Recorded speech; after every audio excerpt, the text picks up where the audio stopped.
سیدنا عمر بن عبدالعزیز رحمۃ اللہ علیہ بہت بڑی شخصیت اور دین اسلام کے لیے جو انہوں نے کارنامے سر انجام دیے، دنیا اسلام اور تاریخ اسلام اس سے ناواقف نہیں ہے۔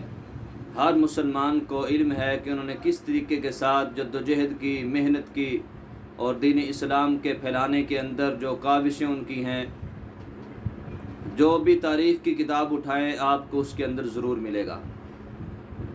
اور کون سا مسلمان ہے جو ان کی شخصیت سے ناواقف ہوگا؟ سیدنا عمر بن عبدالعزیز رحمۃ اللہ علیہ کی شخصیت، ان کا تقوی، پرہیزگاری، ان کا دین اسلام کے لیے خدمات اور ان کی خشیت الہی، میں ایک صرف اشارہ کروں گا کہ ان کا تقوی اور پرہیزگاری کیسی تھی۔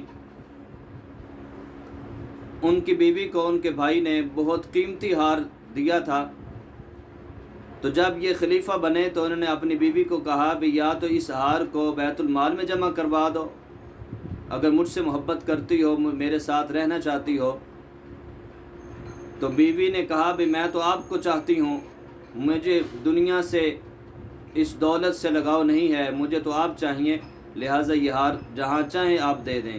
تو انہوں نے وہ ہار جو اتنا قیمتی تھا وہ بیت المال کے اندر جمع کروا دیا، جس سے مسلمانوں کی ضروریات پوری ہوئی کرتی تھی۔